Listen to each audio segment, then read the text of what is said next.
Hi guys, welcome back. This is Nal Mode. For today's video mga idol, ituturo sa inyo kung paano i-fix yung lag, yung freeze, yung hang up, yung delay sa ating mga Roblox mga idol. Ituturo ko sa inyo mga idol kung paano natin i-fix yan.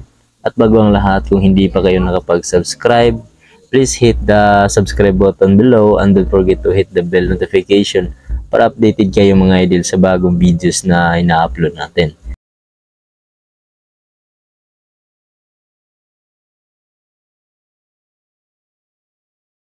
Sundan nyo lang ako mga idol. Stay tuned lang kayo hanggang sa huli. Una mga idol, punta kayo sa settings. Tapos scroll nyo lang, hanapin nyo yung apps mga idol. Tapos manage app. Tapos hanapin niyo yung Roblox mga idol. Search lang natin para madali. Ito yung una mga idol.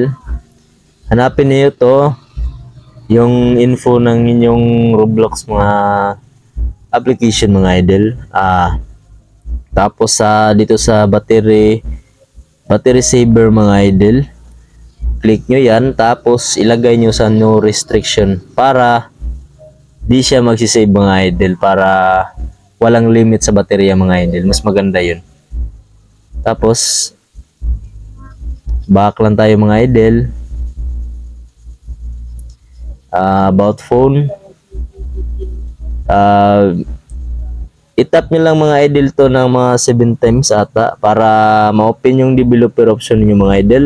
Sa akin na-open na. Hanapin nyo lang yung developer option niyo. Sa akin dito sa additional settings, may iba't iba tayong interface na sa ating mga device Android mga idol. Sa settings may iba't iba tayong interface. Kayo nang bahala maghanap sa developer option niyo mga idol. Sa akin dito makikita sa additional settings, tapos developer options, tapos nakauna to mga idol. Hanapin niyo itong, sundan niyo lang ako mga idol hanapin ko lang graphics driver preference mga idol. Ito mga idol, pinutin nyo yan. Tapos hanapin nyo yung application na Roblox mga idol. Roblox.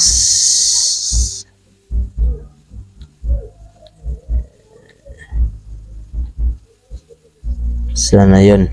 Ito. Ilagay nyo sa system graphics driver mga idol. Yun. Ilagay nyo sa system graphics yung Roblox. Tapos mga idol, yung panghuling setup natin mga idol, dapat may ganito kayo mga idol, third party na application, ma-download dito sa Play Store mga idol.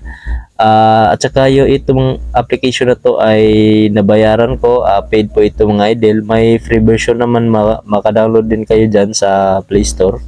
Ito ipapakita ko mga idol, ito yung tinatawag na Booster Plus.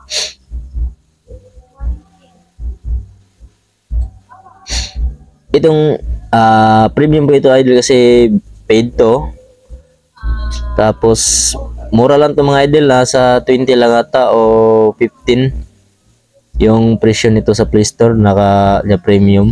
May free version dito pero may ads, pero konti lang naman. Mag-add lang kayo ng game dito mga idol. Ito, add natin to. Back natin. May Roblox na mga idol.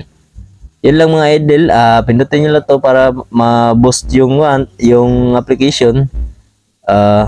Sa boost config pala, dapat naka-on tong tatlo: ultra boost, optimize for benchmark and heavy gaming, auto boost and normal boost. Effective to mga idol, very effective. And please click the Roblox application mga idol. Yun lang mga idol. Sana ay ma-fix yung mga lags ninyo sa inyong mga Roblox. Kahit anong laro dito sa third party application mga idol, pwede kayo mag-add kahit anong laro. Pero sa topic natin ngayon, Roblox yung pinag-usapan natin. Roblox mga idol, ito yung makatutulong to mga idol sa lags ng yung mga Roblox application. Yun lang mga idol. Salamat. God bless.